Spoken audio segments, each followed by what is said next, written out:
ਸਤਿ ਸ਼੍ਰੀ ਅਕਾਲ ਜੀ।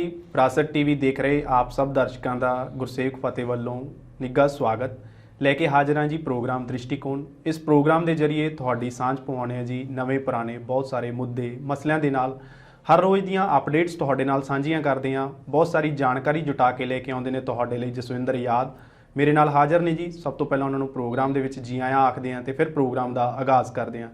ਜਸਵਿੰਦਰ ਜੀ ਆਇਆਂ ਨੂੰ। ਜੀ ਸ਼ੁਕਰੀਆ। ਜਸਵਿੰਦਰ ਜੀ, ਖਬਰਾਂ ਦੀ ਸ਼ੁਰੂਆਤ ਕਰਦੇ ਹਾਂ ਜੀ। ਪਿੰਡਾਂ 'ਚੋਂ ਸਰਕਾਰ ਚਲਾਉਣ ਦਾ ਦਾਅਵਾ ਕਰਨ ਵਾਲੇ ਲੋਕ ਅੱਜ ਕੱਲ੍ਹ ਰਾਜ 'ਚ ਵੀ ਨਹੀਂ ਲੱਭਦੇ ਜੀ।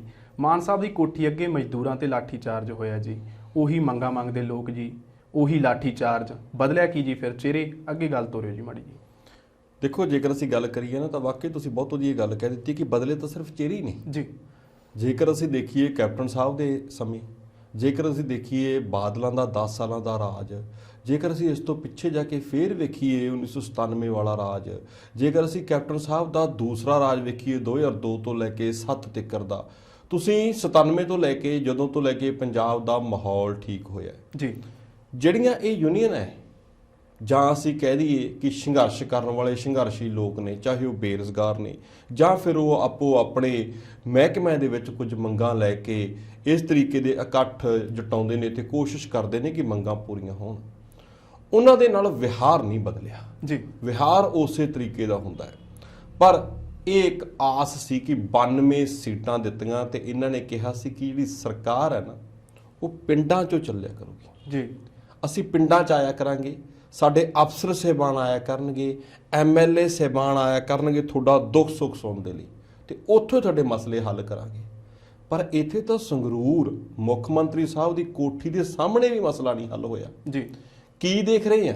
ਜਦੋਂ ਅਸੀਂ ਵੇਖਿਆ ਸੀ ਕਿ ਚੋਣਾਂ ਸੀਗੀਆਂ ਤੇ 111 ਦਿਨਾਂ ਦੇ ਮੁੱਖ ਮੰਤਰੀ ਸਰਦਾਰ ਚਰਨਜੀਤ ਸਿੰਘ ਚੰਨੀ ਸੀ, ਤਾਂ ਉਸ ਵਕਤ ਵੀ ਮਾਨਸਾ ਦੇ ਵਿੱਚ ਜਿਸ ਤਰੀਕੇ ਦੀ ਧੂਕੜੀਸ ਕੀਤੀ ਗਈ ਸੀ ਔਰਤਾਂ ਦੇ ਨਾਲ, ਜਾਂ ਕਹਿ ਲਈਏ ਕਿ ਸੰਘਰਸ਼ ਕਰਦੀਆਂ ਯੂਨੀਅਨ ਨਾਲ, ਜੀ ਬਿਲਕੁਲ ਉਸੇ ਤਰੀਕੇ ਦਾ ਮੰਜ਼ਰ ਸੀ, ਕੁਝ ਵੀ ਵੱਖਰਾ ਨਹੀਂ ਸੀ।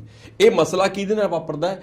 ਪੇਂਡੂ ਅਤੇ ਮਜ਼ਦੂਰ ਜਿਹੜੀ ਯੂਨੀਅਨ ਹੈ ਉਹਨਾਂ ਦੇ ਨਾਲ। ਵੱਖਰੀਆਂ ਵੱਖਰੀਆਂ ਜਿਹੜੀਆਂ ਯੂਨੀਅਨਾਂ ਸੀਗੀਆਂ ਉਹ ਜਥੇਬੰਦੀ ਦੇ ਰੂਪ ਵਿੱਚ ਇਕੱਠੀਆਂ ਹੋ ਕੇ ਗਈਆਂ ਸੀ।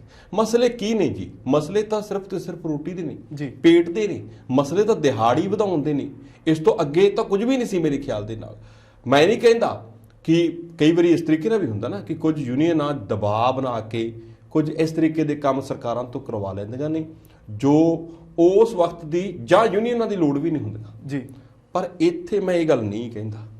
ਮੈਂ ਕਹਿੰਦਾ ਕਿ ਤੁਸੀਂ ਜੇਕਰ ਉਹ ਕਹਿੰਦੇ ਨਾ ਕਿ ਜੇਕਰ ਦਰ ਆਏ ਨੂੰ ਖੈਰ ਨਹੀਂ ਪਾ ਸਕਦਾ ਤਾਂ ਝਿੜਕਣ ਦਾ ਹੱਕ ਵੀ ਤੂੰ ਨਹੀਂ ਰੱਖਦਾ। ਜੀ ਬਿਲਕੁਲ, ਦਰਕਾਰੋ ਤਾਂ ਨਾ। ਬਿਲਕੁਲ।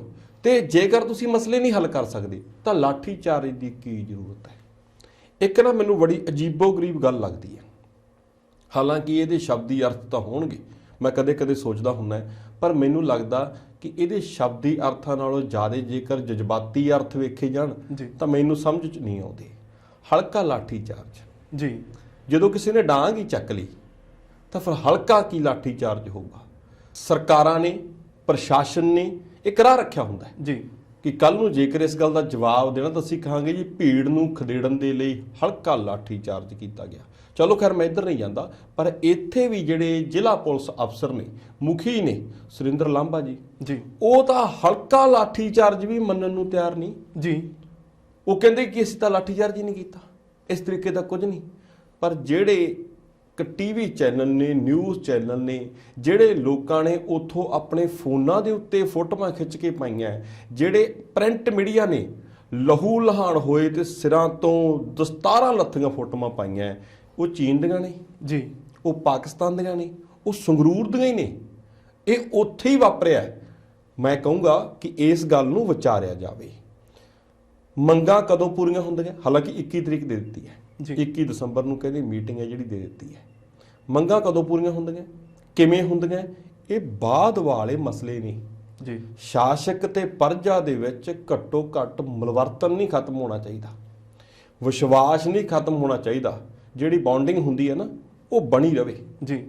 ਆਪਸ ਵਿੱਚ ਇਸ ਤਰੀਕੇ ਦਾ ਰਾਬਤਾ ਰਹੇ ਕਿ ਕੱਲ ਨੂੰ ਤੁਸੀਂ ਜੇਕਰ ਕਿਸੇ ਪਿੰਡ ਵਿੱਚ ਵੋਟ ਲੈਣ ਜਾਂਦੇ ਹੋ ਤਾਂ ਕੋਈ ਵੱਡਾ ਸਾਰਾ ਬੈਨਰ ਨਾ ਲਾਵੇ ਜਿਸ ਤਰੀਕੇ ਨਾਲ ਦੂਸਰਿਆਂ ਬਾਰੇ ਲਾਇਆ ਸੀ ਕਿ ਇਸ ਪਿੰਡ ਵਿੱਚ ਤੁਸੀਂ ਵੋਟ ਨਹੀਂ ਮੰਗ ਸਕਦੇ।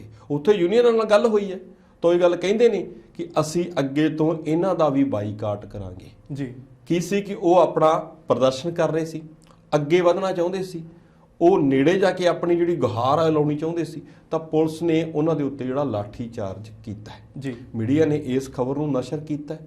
ਇੱਕ ਪਾਸੇ ਜਿਵੇਂ ਤੁਸੀਂ ਕਿਹਾ ਕਿ ਸਾਡੇ ਮੁੱਖ ਮੰਤਰੀ ਭਗਵੰਤ ਮਾਨ ਜਿਹੜੇ ਗੁਜਰਾਤ ਦੇ ਵਿੱਚ ਚੋਣ ਪ੍ਰਚਾਰ ਕਰਦੇ ਨੇ, ਹਾਲਾਂਕਿ ਜੇਕਰ ਅਸੀਂ ਕਹੀਏ ਕਿ ਗੁਜਰਾਤ ਦੇ ਵਿੱਚੋਂ ਵੀ ਬਹੁਤ ਕੁਝ ਨਿਕਲ ਕੇ ਆ ਰਿਹਾ ਹੈ, ਹਾਲਾਂਕਿ ਸਾਡਾ ਇਹ ਵਿਸ਼ਾ ਨਹੀਂ, ਪਰ ਮੈਂ ਕਹਿੰਦਾ ਕਿ ਉਹ ਗੁਜਰਾਤ ਵਿੱਚ ਨੇ, ਪਰ ਸੰਗਰੂਰ ਵਿੱਚ ਕੀ ਹੈ ਕਿ 92 ਸੀਟਾਂ ਦੇ ਵਿੱਚ ਖੇਤ ਮਜ਼ਦੂਰ ਤੇ ਮਜ਼ਦੂਰ ਯੂਨੀਅਨ ਨੇ ਤੁਹਾਡੇ ਝੰਡੇ ਨਹੀਂ ਚੱਕੇ ਸੀ। ਬਿਲਕੁਲ ਜੀ। ਕਿ ਇਹਨਾਂ ਨੇ ਵੋਟ ਨਹੀਂ ਪਾਈ ਸੀ, ਕਿ ਇਹਨਾਂ ਨੇ ਤੁਹਾਡਾ ਕਿਤੇ ਬਿਨਾਂ ਕਿਸੇ ਕਾਰਨ ਤੋਂ ਵਿਰੋਧ ਕੀਤਾ ਸੀ, ਤਾਂ ਮੁੱਕਦੀ ਗੱਲ ਮੈਂ ਕਹਾਂ ਇਹ ਗਲਤ ਹੋਇਆ ਹੈ ਜੀ। ਇਹ ਨਹੀਂ ਹੋਣਾ ਚਾਹੀਦਾ ਸੀ। ਜੇਕਰ ਤੁਸੀਂ ਚਾਹੁੰਦੇ ਹੋ ਕਿ ਇਹ ਜੋ ਧਰਨੇ ਪ੍ਰਦਰਸ਼ਨ ਨੇ ਉਹ ਖਤਮ ਹੋਣ, ਤਾਂ ਮੇਰੇ ਖਿਆਲ ਨਾਲ ਹੁਣ ਤਾਂ ਸਾਲ ਦੇ ਕਰੀਬ ਹੋਣ ਵਾਲਾ ਹੋ ਗਿਆ। ਤੁਸੀਂ ਮਾਰਚ ਵਿੱਚ ਸਹੁੰ ਚੱਕਦੇ ਹੋ ਤੇ ਇਸ ਸਾਲ ਦਾ ਅਖੀਰਲਾ ਇਹ ਮਹੀਨਾ ਹੈ, ਮਹੀਨੇ 3 ਰਹਿ ਗਏ ਨੇ। ਤੁਸੀਂ 9 ਮਹੀਨਿਆਂ ਦੀ ਜਿਹੜੀ ਸੱਤਾ ਹੈ ਉਹ ਦਸੰਬਰ ਦੇ ਐਂਡ ਤੱਕ ਹੰਢਾ ਲਓਗੇ ਲਗਭਗ। ਹੁਣ ਤੁਸੀਂ ਵਕਤ ਨਹੀਂ ਮੰਗ ਸਕਦੇ। ਹੁਣ ਤੁਸੀਂ ਇਹਨਾਂ ਮਸਲਿਆਂ ਨੂੰ ਹੱਲ ਕਰਨ ਦੇ ਲਈ ਯੂਨੀਅਨ ਨਾਲ ਬੈਠਣਾ ਸ਼ੁਰੂ ਕਰੋ ਜੀ। ਬੈਠਣਾ ਸ਼ੁਰੂ ਕਰੋ ਤੇ ਮਸਲੇ ਹੱਲ ਕਰਨੇ ਸ਼ੁਰੂ ਕਰੋ।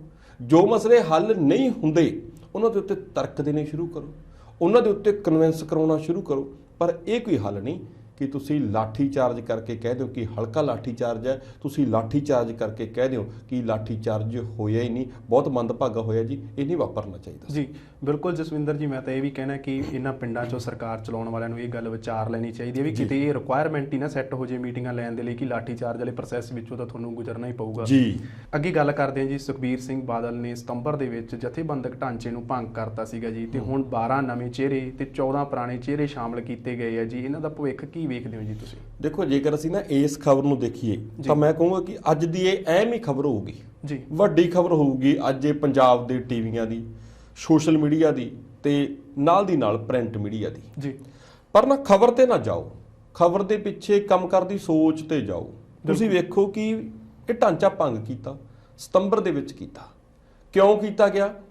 ਕਿਉਂਕਿ ਕਹਿੰਦੇ ਅਕਾਲੀ ਦਲ ਉਸ ਤਰੀਕੇ ਨਾਲ ਪਰਫਾਰਮ ਨਹੀਂ ਕਰ ਸਕਿਆ ਜੀ। ਦੇਖੋ, ਹਾਰ ਜਾਣਾ ਤੇ ਸ਼ਰਮਨਾਕ ਤਰੀਕੇ ਨਾਲ ਹਾਰ ਜਾਣਾ, ਦੋਨਾਂ ਗੱਲਾਂ 'ਚ ਫਰਕ ਹੈ ਜੀ। ਤੁਸੀਂ 3 ਸੀਟਾਂ ਲੈ ਕੇ ਜਾਂਦੇ ਹੋ ਤੇ ਉਹ ਜਿਹੜੀ ਹਾਰ ਹੈ ਉਹ ਸ਼ਰਮਨਾਕ ਹੈ। ਸਾਰਿਆਂ ਨੇ ਵਿਚਾਰਿਆ ਇਸ ਗੱਲ ਨੂੰ ਬੈਠ ਕੇ ਕੀ ਕੀਤਾ ਜਾਵੇ ਨਵਾਂ, ਤਾਂ ਕਹਿੰਦੇ ਜੀ ਗਰਾਊਂਡ ਤੋਂ ਰਿਪੋਰਟ ਤਿਆਰ ਕਰਾਓ। ਡਿਊਟੀ ਲੱਗੀ, ਕਮੇਟੀ ਬਣ ਗਈ ਇਕਬਾਲ ਸਿੰਘ ਝੁੰਦਾ ਦੀ ਦੇਖ ਰੇਖ ਵਿੱਚ। ਕਮੇਟੀ ਨੇ ਆਪਣੀ ਰਿਪੋਰਟ ਦਿੱਤੀ ਤਾਂ ਰਿਪੋਰਟ ਦਾ ਇੱਕੋ ਇੱਕ ਜਿਹੜਾ ਮੈਂ ਮੰਤਰ ਦੱਸਾਂ ਜਾਂ ਕਹਿ ਲਈਏ ਨੁਕਤਾ ਦੱਸਾਂ, ਉਹ ਕੀ ਰਿਹਾ ਕਿ ਜੀ ਜੋ ਹੁਣ ਤੱਕ ਤੁਸੀਂ ਇਹ ਕਮੇਟੀਆਂ ਬਣਾਈਆਂ ਜਿਨ੍ਹਾਂ ਦੇ ਹੱਥ ਵਿੱਚ ਤੁਸੀਂ ਵਾਂਗ ਡੋਰ ਦਿੱਤੀ ਆ, ਇਹ ਭੰਗ ਕਰੋ ਜੀ। ਨਵੇਂ ਸਿਰੇ ਤੋਂ ਸਿਰਜੋ ਤੇ ਫਿਰ ਦੇਖਦੇ ਆ ਕਿ ਕੀ ਹੁੰਦਾ। ਨਵੇਂ ਮੁੰਡਿਆਂ ਨੂੰ ਮੌਕਾ ਦੇਵੋ, ਨਵੇਂ ਚਿਹਰਿਆਂ ਨੂੰ ਮੌਕਾ ਦੇਵੋ। ਹਾਲਾਂਕਿ ਜਿੰਨੇ ਨੁਕਤੇ ਉਹਨਾਂ ਨੇ ਦਿੱਤੇ ਸੀ, ਅਸੀਂ ਤੁਹਾਡੇ ਯਾਦ ਹੋਊ ਵਿਸ਼ੇਸ਼ ਰਿਪੋਰਟ ਕੀਤੀ ਸੀਗੀ ਇਕਬਾਲ ਸਿੰਘ ਝੁੰਦਾ ਦੀ ਰਿਪੋਰਟ ਦੇ ਉੱਤੇ ਕਿ ਕੀ ਕੁਝ ਕਹਿਣਾ ਚਾਹੁੰਦੇ ਨੇ। ਤਾਂ ਉਸ ਵਕਤ ਪ੍ਰਧਾਨ ਸਾਹਿਬ ਨੇ ਕੋਰ ਕਮੇਟੀ ਤੇ ਜਿੰਨੀਆਂ ਹੋਰ ਕਮੇਟੀਆਂ ਸੀ, ਜਿੰਨੇ ਹੋਰ ਆਗੂ ਸੀ, ਅਹੁਦੇ ਸੀ, ਸਭ ਕੁਝ ਭੰਗ ਕਰਤਾ ਸੀ। ਪਰ ਪਤਾ ਨਹੀਂ ਕਿਉਂ ਇੱਕ ਸਰਪ੍ਰਸਤ ਤੇ ਇੱਕ ਪ੍ਰਧਾਨ ਜੀ ਉਹ ਬਰਕਰਾਰ ਰੱਖੇ ਗਏ ਸੀ, ਉਹ ਭੰਗ ਨਹੀਂ ਕੀਤੇ ਗਏ ਸੀ। ਤਾਂ ਫਿਰ ਕਹਿੰਦੇ ਕਿ ਹੁਣ ਅਸੀਂ ਗਰਾਊਂਡ ਤੋਂ ਇਸ ਚੀਜ਼ ਨੂੰ ਕਲੀਅਰ ਕਰਕੇ ਲੈ ਕੇ ਆਵਾਂਗੇ ਕਿ ਕੌਣ ਕੌਣ ਕਿੱਥੇ ਕਿੱਥੇ ਕਿਵੇਂ ਕਿਵੇਂ ਹੋਣਾ ਚਾਹੀਦਾ, ਨਿਯੁਕਤ ਹੋਣਾ ਚਾਹੀਦਾ, ਜਾਂ ਅਸੀਂ ਇਹ ਕਹਿ ਦਈਏ ਕਿ ਅਹੁਦਿਆਂ ਤੇ ਵਿਰਾਜਮਾਨ ਹੋਣਾ ਚਾਹੀਦਾ ਜੀ। ਤਾਂ ਬੜੀ ਇਹ ਆਲੋਚਨਾ ਹੋਣ ਲੱਗ ਪਈ। ਫਿਰ ਵਿੱਚ ਐਸਜੀਪੀਸੀ ਦਾ ਰੌਲਾ ਆ ਗਿਆ, ਬੀਬੀ ਜਗੀਰ ਕੌਰ ਦੀ ਬਿਆਨਬਾਜ਼ੀ ਆ ਗਈ, ਜਗਮੀਤ ਬਰਾੜ ਦੀ ਬਿਆਨਬਾਜ਼ੀ ਆ ਗਈ, ਕੁਝ ਹੋਰ ਅਹਿਮ ਮਸਲੇ ਆ ਗਏ। ਰਾਸ਼ਟਰਪਤੀ ਦੀ ਚੋਣ ਦੇ ਉੱਤੇ ਵੋਟ ਪਾਉਣ ਦੀ ਗੱਲ ਹੋ ਗਈ, ਵਿੱਚ ਹੀ ਗੁਰਦੁਆਰਾ ਪ੍ਰਬੰਧਕ ਕਮੇਟੀ ਦਿੱਲੀ ਦਾ ਰੌਲਾ ਆ ਗਿਆ, ਵਿੱਚ ਹੀ ਹਰਿਆਣਾ ਕਮੇਟੀ ਦਾ ਰੌਲਾ ਆ ਗਿਆ। ਤਾਂ ਹੁੰਦੇ ਇਹ ਲੇਟ ਹੋ ਗਿਆ ਜੀ।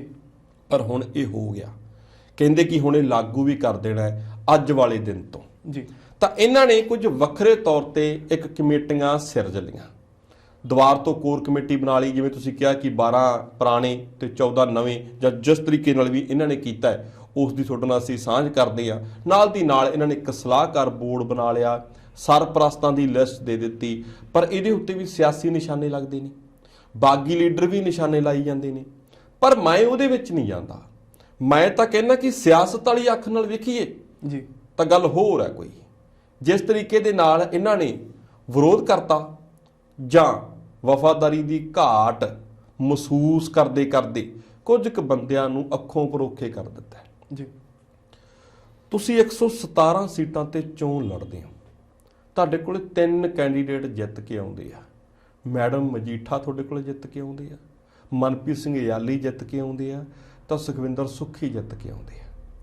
ਤੁਸੀਂ ਕੋਰ ਕਮੇਟੀ ਬਣਾਉਣੇ ਹੋ, ਘੱਟੋ ਘੱਟ ਜਿਨ੍ਹਾਂ ਨੇ ਤੁਹਾਡੀ ਲਾਜ ਰੱਖੀ ਜੀ ਉਹਨਾਂ ਨੂੰ ਤਾਂ ਕਿਸੇ ਨਾ ਕਿਸੇ ਕਮੇਟੀ ਵਿੱਚ ਕਿਸੇ ਨਾ ਕਿਸੇ ਅਹੁਦੇ ਨਾਲ ਤੁਸੀਂ ਸਨਮਾਨਿਤ ਕਰੋ, ਕਿਉਂਕਿ ਉਹਨਾਂ ਨੇ ਹਨੇਰੀ ਵਿੱਚ ਵੀ ਇਹ ਗੱਲ ਸਾਬਤ ਕੀਤੀ ਕਿ ਇਹ ਉਹ ਦਰਖਤ ਨੇ ਜਿਹੜੇ ਹਨੇਰੀਆਂ ਤੋਂ ਨਹੀਂ ਢਏ, ਜੀ ਨਹੀਂ ਡਿੱਗੇ।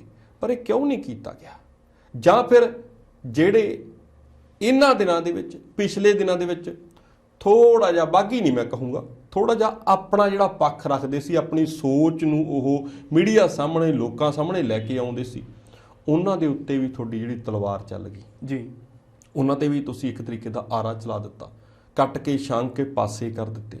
ਇਹ ਪੂਰੇ ਦੇ ਪੂਰੇ ਉੱਤੇ ਹੁਣ ਤੱਕ ਸਿਆਸੀ ਮਾਰ ਜਿਹੜੇ ਨੇ ਨਾ, ਉਹ ਕਹਿੰਦੇ ਨੇ ਕਿ ਮੋਦੀ ਸਾਹਿਬ ਤੇ ਅਮਿਤ ਸ਼ਾਹ ਵਾਲੇ ਰਾਹ ਉਹ ਤੁਰ ਪਏ ਨੇ। ਜੀ ਮੈਂ ਥੋੜੀ ਜਿਹੀ ਗੱਲ ਤੁਹਾਡੇ ਨਾਲ ਸਾਂਝੀ ਕਰਦਾ ਹਾਂ ਕਿ ਸਰਪ੍ਰਸਤਾਂ ਦੇ ਵਿੱਚ ਜਿਹੜੇ ਮੁੱਖ ਸਰਪ੍ਰਸਤ ਰੱਖ ਦਿੱਤੇ ਨੇ ਉਹ ਸਰਦਾਰ ਪ੍ਰਕਾਸ਼ ਸਿੰਘ ਬਾਦਲ ਰੱਖ ਦਿੱਤੇ ਨੇ, ਜੀ ਤੇ ਸਰਪ੍ਰਸਤ ਜੇਕਰ ਮੈਂ ਗੱਲ ਕਰਾਂ ਤਾਂ ਰਣਜੀਤ ਸਿੰਘ ਬ੍ਰਹਮਪੁਰਾ ਰੱਖ ਦਿੱਤੇ ਨੇ, ਜਿਹੜੇ ਪਿਛਲੇ ਦਿਨੀ ਇਹਨਾਂ ਦੀ ਪਾਰਟੀ ਦੇ ਵਿੱਚ ਰਲਦੇ ਨੇ। ਪਹਿਲਾਂ ਵੀ ਖੈਰ ਇਹਨਾਂ ਨਾਲ ਸੀ, ਗੁੱਸੇ ਗਿਲੇ ਹੋ ਜਾਂਦੇ ਨੇ ਤੇ ਉਸ ਤੋਂ ਬਾਅਦ ਉਹ ਦੁਬਾਰਾ ਇਹਨਾਂ ਦੇ ਨਾਲ ਆਏ। ਜੀ ਫਿਰ ਕੋਰ ਕਮੇਟੀ ਦੀ ਗੱਲ ਕਰੀਏ ਤਾਂ ਉਹਦੇ ਵਿੱਚ ਇਹਨਾਂ ਨੇ ਐਸਜੀਪੀਸੀ ਦੇ ਪ੍ਰਧਾਨ ਐਡਵੋਕੇਟ ਹਰਜਿੰਦਰ ਸਿੰਘ ਧਾਮੀ ਨੂੰ ਵੀ ਥਾਂ ਦਿੱਤੀ ਹੈ, ਨਾਲ ਦੀ ਨਾਲ ਭੂੰਦੜ ਸਾਹਿਬ ਵੀ ਨੇ, ਮਹੇਸ਼ਿੰਦਰ ਗਰੇਵਾਲ ਸਾਹਿਬ ਵੀ ਨੇ, ਪ੍ਰੋਫੈਸਰ ਚੰਦੂ ਮਾਜਰਾ ਵੀ ਇਹਦੇ ਵਿੱਚ ਰੱਖਿਆ ਹੈ, ਗੁਲਜ਼ਾਰ ਸਿੰਘ ਰਾਣੀਕੇ ਵੀ ਹੈ। ਮੈਨੂੰ ਲਿਸਟ ਪੜ੍ਹਨੀ ਪੈ ਰਹੀ ਹੈ ਕਿਉਂਕਿ ਕਾਫੀ ਲੰਬੀ ਲਿਸਟ ਹੈ ਇਹ। ਇਸ ਤੋਂ ਅੱਗੇ ਜਰਮੇਜਰ ਸਿੰਘ ਸੇਖੋਂ, ਡਾਕਟਰ ਚੀਮਾ ਨੂੰ ਵੀ ਥਾਂ ਦਿੱਤੀ ਹੈ, ਮਜੀਠਾ ਸਾਹਿਬ ਨੂੰ ਵੀ ਥਾਂ ਦਿੱਤੀ ਹੈ, ਸਰਜੀਤ ਰਖੜਾ ਨੂੰ ਵੀ ਥਾਂ ਦਿੱਤੀ ਹੈ, ਹੀਰਾ ਸਿੰਘ ਗਾਬੜੀਆ ਨੂੰ ਵੀ ਥਾਂ ਦਿੱਤੀ ਹੈ, ਇਕਬਾਲ ਸਿੰਘ ਝੁੰਦਾ ਨੂੰ ਥਾਂ ਦੇ ਦਿੱਤੀ ਹੈ, ਸੁਖਵਿੰਦਰ ਸੁੱਖੀ ਜਿਹੜੇ ਮੈਂ ਕਿਹਾ ਵੀ ਜਿੱਤ ਕੇ ਆਏ ਨੇ ਉਹਨਾਂ ਨੂੰ ਜ਼ਰੂਰ ਥਾਂ ਇਹਦੇ ਵਿੱਚ ਮਿਲੀ ਹੈ।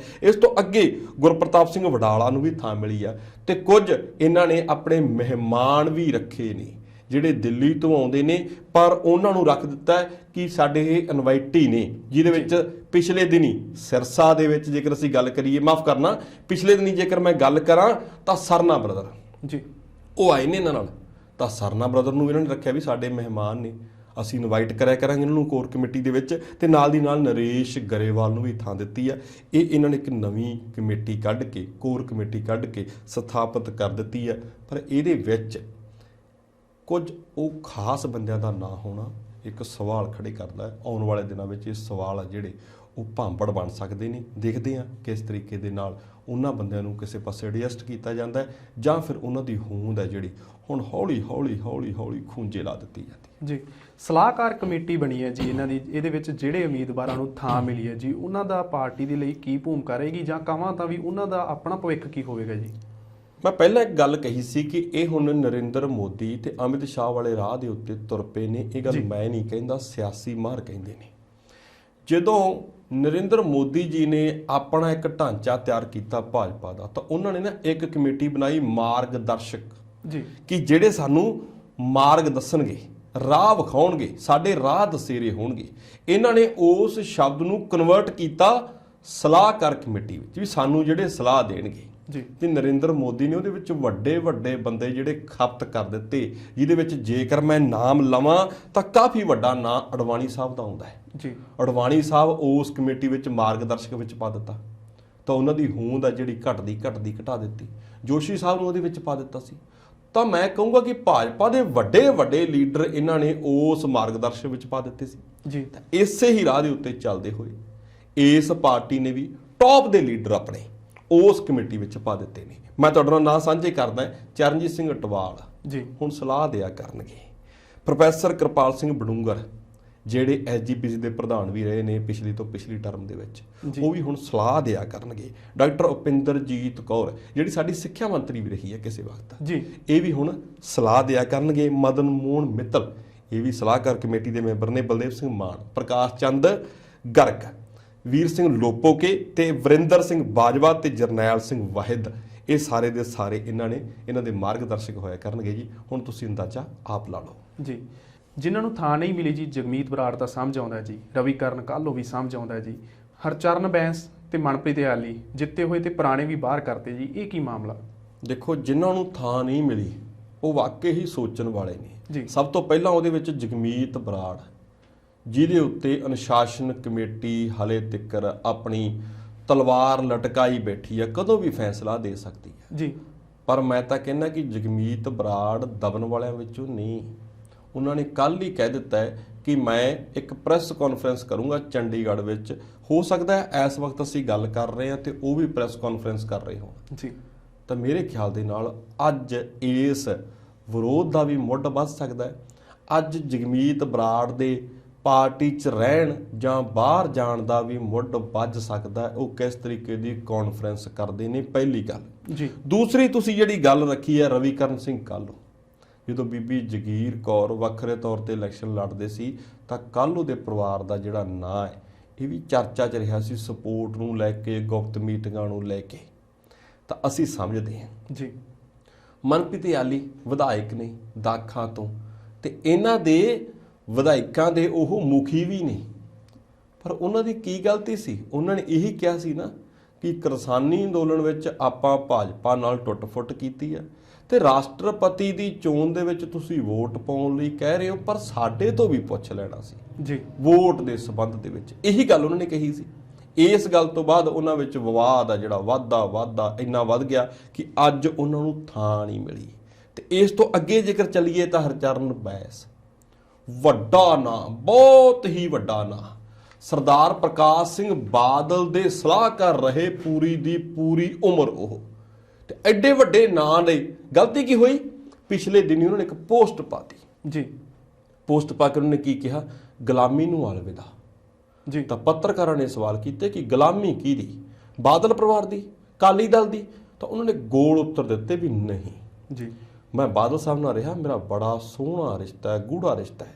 ਪਰ ਵਿੱਚੋਂ ਗੱਲ ਇਹ ਵੀ ਆਈ ਕਿ ਸਰਦਾਰ ਸੁਖਬੀਰ ਸਿੰਘ ਬਾਦਲ ਨੇ ਉਹਨਾਂ ਨਾਲ ਬੰਦ ਕਮਰਾ ਮੀਟਿੰਗ ਕੀਤੀ ਜੀ। ਤੇ ਮੀਟਿੰਗ ਕਰਕੇ ਜੋ ਕੁਝ ਹੋਇਆ ਉਹ ਖੈਰ ਸਾਡੇ ਸਾਹਮਣੇ ਤਾਂ ਨਹੀਂ ਆਇਆ, ਪਰ ਨਤੀਜਾ ਦੱਸਦਾ ਹੈ ਕਿ ਉੱਥੇ ਖੈਰ ਨਹੀਂ ਹੋਈ। ਜੇ ਖੈਰ ਹੋਈ ਹੁੰਦੀ ਤਾਂ ਹਰਚਰਨ ਬੈਂਸ ਵਰਗੇ ਵੱਡੇ ਬੰਦੇ ਨੂੰ, ਜਿਨ੍ਹਾਂ ਨੇ ਸਾਰੀ ਉਮਰ ਹੀ ਬਾਦਲ ਪਰਿਵਾਰ ਦੇ ਨਾਲ ਸਲਾਹਾਂ ਦਿੰਦੇ ਕੱਢ ਦਿੱਤੀ ਹੋਵੇ, ਉਸ ਦੇ ਉੱਤੇ ਵੀ ਜੇਕਰ ਇਸ ਤਰੀਕੇ ਦੇ ਨਾਲ ਕਾਟਾ ਵੱਜ ਜਾਵੇ ਤਾਂ ਇੱਥੋਂ ਬੜੀ ਕਲੀਅਰ ਗੱਲ ਹੈ ਕਿ ਜਿਹੜੀ ਨਵੀਂ ਜਥੇਬੰਦੀ ਬਣੀ ਹੈ ਉਹ ਵੀ ਕਿਤੇ ਨਾ ਕਿਤੇ ਇਸ ਤਰੀਕੇ ਦੇ ਨਾਲ ਬਣਾਈ ਗਈ ਹੈ ਕਿ ਉਹਨਾਂ ਦੇ ਵਿੱਚ ਵਿਰੋਧੀ ਸੁਰ, ਬਗਾਵਤੀ ਸੁਰ ਉੱਚੇ ਨਾ ਹੋਣ। ਜੇਕਰ ਉੱਚੇ ਹੋਣਗੇ ਤਾਂ ਆਹ ਐਗਜ਼ਾਮਪਲ ਸੈੱਟ ਕਰ ਦਿੱਤੀ ਹੈ। ਜਿਹੜੇ 4 ਬੰਦਿਆਂ ਨੂੰ ਥਾਂ ਨਹੀਂ ਮਿਲੀ, ਸੋਚ ਵਿਚਾਰ ਕੇ ਹੁਣ ਸੁਰਾਂ ਚੱਕਣੀਆਂ ਪੈਣਗੀਆਂ। ਜੀ। ਅੱਗੇ ਚੱਲਦੇ ਹਾਂ ਜੀ। VC ਮਾਮਲਾ ਅਸੀਂ ਸਾਰੇ ਜਾਣਦੇ ਹਾਂ ਕਿ ਕੀ ਕੁਝ ਰਫੜ ਰਿਹਾ ਜੀ ਇਸ ਦੇ ਵਿੱਚ। ਹੁਣ ਸਰਕਾਰ ਕਹਿ ਰਹੀ ਹੈ ਵੀ ਢੁਕਵੇਂ ਰਾਹ ਜਿਹੜੇ ਹੈਗੇ ਅਸੀਂ ਉਹ ਅਪਣਾਉਣੇ ਨੇ ਇਸ ਰਫੜ ਤੋਂ ਬਚਣ ਦੇ ਲਈ ਜੀ। ਬਿਲਕੁਲ। ਫਰੀਦਕੋਟ ਮੈਡੀਕਲ ਯੂਨੀਵਰਸਿਟੀ ਦਾ ਰੌਲਾ ਅਸੀਂ ਵੀ ਕਵਰ ਕੀਤਾ ਸੀ ਜੀ ਕਿ ਡਾਕਟਰ ਰਾਜ ਬਹਾਦਰ ਜਿਹੜੇ ਉੱਥੇ VC ਸੀ, ਤੇ ਜਦੋਂ ਪਹਿਲੇ ਇਹਨਾਂ ਦੇ ਸਿਹਤ ਮੰਤਰੀ ਜਿਹੜੇ 1% ਦੇ ਵਿੱਚ ਉਲਝ ਕੇ ਰਹਿ ਗਏ ਸੀ, ਉਸ ਤੋਂ ਬਾਅਦ ਚੇਤਨ ਸਿੰਘ ਜੌੜਾ ਮਾਜਰਾ ਲਾਤਾ ਸੀ ਜੀ। ਤਾਂ ਉਹ ਜਦੋਂ ਪਹਿਲੇ ਹੀ ਦੌਰੇ ਦੇ ਉੱਤੇ ਫਰੀਦਕੋਟ ਗਏ ਸੀ ਤਾਂ ਗੱਦਿਆਂ ਦੇ ਹਾਲਾਤਾਂ ਨੂੰ ਵੇਖ ਕੇ ਜੋ ਕੁਝ ਉੱਥੇ ਵਾਪਰਿਆ, ਤਾਂ ਉਸ ਵਾਪਰਨ ਤੋਂ ਬਾਅਦ ਉਹਨਾਂ ਨੇ ਅਸਤੀਫਾ ਦੇ ਦਿੱਤਾ ਸੀ 29 ਜੁਲਾਈ ਨੂੰ ਜੀ ਕਿ ਭਾਈ ਆਪਾਂ ਨਹੀਂ ਅੱਜ ਤੋਂ ਬਾਅਦ VC। ਤੇ ਇਹਦੀ ਮਨਜ਼ੂਰੀ ਹੈ ਜਿਹੜੀ 11 ਅਗਸਤ ਨੂੰ ਜਾ ਕੇ ਮਿਲਦੀ ਹੈ। ਫਿਰ ਸਵਾਲ ਖੜਾ ਹੋ ਗਿਆ ਕਿ ਹੁਣ VC ਕੌਣ ਹੋਵੇ ਜੀ। ਤਾਂ ਇਹ ਸਵਾਲ ਦੇ ਵਿੱਚ ਇੱਕ ਸਵਾਲ ਹੋਰ ਵੀ ਖੜਾ ਹੋ ਗਿਆ ਸੀ ਕਿ ਐਗਰੀਕਲਚਰ ਯੂਨੀਵਰਸਿਟੀ ਲੁਧਿਆਣਾ ਦੇ ਵਿੱਚ ਗੋਖਲ ਸਾਹਿਬ ਨੂੰ ਲਾਇਆ ਸੀ, ਉਹਦੇ ਉੱਤੇ ਵੀ ਸਵਾਲ ਖੜੇ ਕਰ ਦਿੱਤੇ ਸੀ ਰਾਜਪਾਲ ਸਾਹਿਬ ਨੇ। ਗਲਤੀ ਹੈ ਕਿਤੇ ਨਾ ਕਿਤੇ, ਇਹ ਸਵਾਲ ਹੈ ਜੀ। ਇੱਕ ਪ੍ਰੋਸੈਸ ਹੈ ਕਿ ਤੁਹਾਨੂੰ ਪੈਨਲ ਭੇਜਣਾ ਪੈਂਦਾ ਹੈ। 3 ਦਾ ਪੈਨਲ ਤੁਸੀਂ ਭੇਜਦੇ ਹੋ, ਉਹਦੇ ਵਿੱਚੋਂ ਸਿਲੈਕਟ ਕਰਦੇ ਨੇ ਰਾਜਪਾਲ ਸਾਹਿਬ। ਦੇਖੋ, ਹਰੇਕ ਚੀਜ਼ ਨੂੰ ਸਿਆਸਤ ਦੀ ਅੱਖ ਨਾਲ ਨਾ ਦੇਖੋ, ਕੁਝ ਪ੍ਰੋਸੈਸ ਨਾਲ ਵੀ ਵੇਖੋ। ਗੁਰਸੇਵਕ ਜੀ 30 ਡਾਕਟਰਾਂ ਨੇ ਇੰਟਰਸਟ ਵਿਖਾਇਆ ਸੀ ਜੀ ਕਿ ਅਸੀਂ ਇੰਟਰਸਟਡ ਹਾਂ, ਪਰ ਇਹਨਾਂ ਨੇ ਨਾਮ ਗੁਰਪ੍ਰੀਤ ਸਿੰਘ ਵਾਂਡਰ ਦਾ ਭੇਜਿਆ ਸੀ। ਉਹਨਾਂ ਦੀ ਕਾਬਲੀਅਤ ਦੇ ਉੱਤੇ ਕੋਈ ਸ਼ੱਕ ਨਹੀਂ, ਨਾ ਤੁਹਾਨੂੰ, ਨਾ ਮੈਨੂੰ, ਨਾ ਸਰਕਾਰ ਨੂੰ, ਨਾ ਮੇਰੇ ਖਿਆਲ ਨਾਲ ਰਾਜਪਾਲ ਸਾਹਿਬ ਨੂੰ ਹੋਊ ਜੀ। ਪਰ ਗੱਲ ਇਹ ਹੈ ਕਿ ਪ੍ਰੋਸੈਸ ਟੁੱਟ ਗਿਆ ਸੀ, ਤਾਂ ਫਾਈਲ ਵਾਪਸ ਕਰਤੀ ਸੀ ਕਿ ਸਾਨੂੰ ਜੀ ਤੁਸੀਂ ਪੂਰੇ ਦਾ ਪੂਰਾ ਪੈਨਲ ਭੇਜੋ। ਮਾਨ ਸਰਕਾਰ ਨੇ ਮੰਨਿਆ ਸੀ ਕਿ ਅਸੀਂ ਪੈਨਲ ਭੇਜਾਂਗੇ, ਤਾਂ ਗੁਰਪ੍ਰੀਤ ਸਿੰਘ ਵਾਂਡਰ ਨੇ ਕਹਿ ਦਿੱਤਾ ਸੀਗਾ ਕਿ ਮੇਰਾ ਨਾਂ ਨਾ ਭੇਜਿਓ ਜੀ, ਮੈਂ ਪੈਨਲ 'ਚ ਨਹੀਂ ਜਾਣਾ ਚਾਹੁੰਦਾ। ਤਾਂ ਚੁੱਪੀ ਕਾਫੀ ਚਿਰ ਬਣੀ ਰਹੀ। ਹੁਣ ਉਹ ਚੁੱਪੀ ਟੁੱਟ ਗਈ ਹੈ। ਹੁਣ ਜਿਹੜੀ ਸਰਚ ਕਮੇਟੀ ਇਹਨਾਂ ਨੇ ਬਣਾਈ ਆ ਕਿ ਸਰਚ ਕਰੀਏ, ਤਾਂ ਉਸ ਸਰਚ ਕਮੇਟੀ ਹੁਣ ਸਰਗਰਮ ਹੋ ਗਈ ਹੈ। ਉਹਨਾਂ ਨੇ ਕਹਿ ਦਿੱਤਾ ਕਿ ਇਹਦੇ ਵਿੱਚ ਗੁਰਪ੍ਰੀਤ ਸਿੰਘ ਵਾਂਡਰ ਦਾ ਨਾਮ ਵੀ ਜਾ ਸਕਦਾ ਹੈ ਜੀ। ਹੋ ਸਕਦਾ ਕਿ ਗੁਰਪ੍ਰੀਤ ਸਿੰਘ ਵਾਂਡਰ ਦੇ ਉੱਤੇ ਹੀ ਮੋਹਰ ਲੱਗ ਜੇ, ਪਰ ਇਹਦੇ ਉੱਤੇ ਕਿਤੇ ਨਾ ਕਿਤੇ ਹੁਣ ਮਾਨ ਸਰਕਾਰ ਇਸ ਮਸਲੇ ਨੂੰ ਸੁਲਝਾਉਣਾ ਚਾਹੁੰਦੀ ਹੈ, ਤੇ ਮੇਰੇ ਖਿਆਲ ਨਾਲ ਸੁਲਝਾਉਣਾ ਵੀ ਚਾਹੀਦਾ ਹੈ, ਕਿਉਂਕਿ ਵਕਤ ਬਹੁਤ ਹੋ ਗਿਆ ਉੱਥੇ ਮਰੀਜ਼ਾਂ ਦੀ ਨਾਲ ਕੰਮਕਾਜਾਂ ਦੀ ਨਾਲ ਨਵੇਂ ਪੁਰਾਣੇ ਪ੍ਰੋਜੈਕਟਾਂ ਨੂੰ ਅੱਗੇ ਤੋਰਨ ਦੀ ਉਹ ਸਾਰੀ ਦੀ ਸਾਰੀ ਪ੍ਰਕਿਰਿਆ ਠੱਪ ਪਈ ਹੈ ਜੀ। ਅਸੀਂ ਦੇਖ ਰਹੇ ਹਾਂ ਫਰੀਦਕੋਟ ਯੂਨੀਵਰਸਿਟੀ ਵਿੱਚ ਲਗਾਤਾਰ ਉੱਥੋਂ ਦੀਆਂ ਖਬਰਾਂ ਵੀ ਨਿਕਲ ਕੇ ਆਉਂਦੀਆਂ ਕਿ ਵੀਸੀ ਸਾਹਿਬ ਦੀ ਨਿਯੁਕਤੀ ਹੋਣੀ ਬੜੀ ਜ਼ਰੂਰੀ ਆ, ਬਹੁਤ ਕੁਝ ਲਟਕ ਰਿਹਾ ਹੈ। ਤਾਂ ਇੱਕ ਜਿਹਨੂੰ ਮਾਲਵੇ ਦੀ ਪੀਜੀਆਈ ਕਿਹਾ ਜਾਂਦਾ ਜੀ, ਉਸ ਦੇ ਵਿੱਚ ਵੀਸੀ ਸਾਹਿਬ ਦੀ ਨਿਯੁਕਤੀ ਇੰਨੀ ਦੇਰੀ ਨਾਲ ਹੋਣੀ ਵਾਕਈ ਇਹ ਮੰਦਭਾਗਾ ਹੈ। ਮੈਂ ਤਾਂ ਕਹਿੰਦਾ ਕਿ ਰਾਜਪਾਲ ਸਾਹਿਬ ਨੇ ਜਦੋਂ ਫਾਈਲ ਵਾਪਸ ਕੀਤੀ ਸੀ ਤਾਂ ਕੁਝ ਕੁ ਦਿਨਾਂ ਦੇ ਵਿੱਚ ਹੀ ਤੁਸੀਂ ਪੂਰੀ ਦੀ ਪੂਰੀ ਕਮੇਟੀ ਬਣਾਉਂਦੇ, ਕਮੇਟੀ ਬਣਾ ਕੇ ਤੁਸੀਂ ਨਾਲ ਦੀ ਨਾਲ ਭੇਜ ਦਿੰਦੇ। ਚਲੋ ਖੈਰ ਦੇਰ ਆਏ ਦਰੁਸਤ ਆਏ, ਗੁਜਰਾਤ ਕਿਹੜਾ ਦੂਰ ਪੈਂਦਾ ਜੀ, ਗੁਜਰਾਤ ਵੀ ਤਾਂ ਨੇੜੇ ਆ, ਕੁਝ ਮਸਲੇ ਨੇੜਦੇ ਵੀ ਹੁੰਦੇ ਨਹੀਂ। ਤਾਂ ਗੁਜਰਾਤ ਤੋਂ ਬਾਅਦ ਮੇਰੇ ਖਿਆਲ ਦੇ ਨਾਲ ਹੁਣ ਫਰੀਦਕੋਟ ਮੈਡੀਕਲ ਯੂਨੀਵਰਸਿਟੀ ਨੂੰ ਵੀਸੀ ਮਿਲ ਜੂਗਾ ਜੀ। ਬਿਲਕੁਲ ਜੀ, ਬੜਾ ਜ਼ਰੂਰੀ ਹੈਗਾ ਕਿਉਂਕਿ ਰੁਕੇ ਹੋਏ ਜਿਹੜੇ ਕਾਰਜ ਉਹਦੀ ਸਿਰੇ ਲੱਗਣੇ ਜਦੋਂ ਨਿਯੁਕਤੀ ਹੋਊਗੀ ਜੀ। ਖੈਰ ਸਮਾਂ ਹੋ ਗਿਆ ਜੀ ਇਜਾਜ਼ਤ ਲੈਣ ਦਾ, ਤੁਸੀਂ ਸਮਾਂ ਦਿੱਤਾ, ਚਰਚਾ ਕੀਤੀ, ਤੁਹਾਡਾ ਬਹੁਤ ਬਹੁਤ ਧੰਨਵਾਦ ਜੀ। ਸ਼ੁਕਰੀਆ। ਤਾਂ ਤੁਸੀਂ ਦੇਖ ਰਹੇ ਸੀ ਜੀ ਵਿਰਾਸਤ ਟੀਵੀ ਉੱਪਰ ਸਾਡਾ ਖਾਸ ਪ੍ਰੋਗਰਾਮ ਦ੍ਰਿਸ਼ਟੀਕੋਣ। ਤੁਹਾਨੂੰ ਸਾਡਾ ਇਹ ਪ੍ਰੋਗਰਾਮ ਕਿਵੇਂ ਦਾ ਲੱਗਿਆ? ਆਪਣੇ ਫੀਡਬੈਕਸ ਤੁਸੀਂ ਫੋਨ ਕਾਲਸ ਜਾਂ ਈਮੇਲਸ ਦੇ ਰਾਹੀਂ ਭੇਜ ਸਕਦੇ ਹੋ। ਕੱਲ ਫਿਰ ਹਾਜ਼ਰ ਹੋਵਾਂਗੇ ਜੀ ਕਿਸੇ ਮੁੱਦੇ, ਮਸਲੇ ਜਾਂ ਖਬਰ ਦੇ ਨਾਲ। ਉਦੋਂ ਤੱਕ ਲਈ ਵੇਖਦੇ ਰਹੋ ਵਿਰਾਸਤ ਟੀਵੀ, ਸਾਡੀ ਵਿਰਾਸਤ ਸਾਡੀ ਪਹਿਚਾਣ।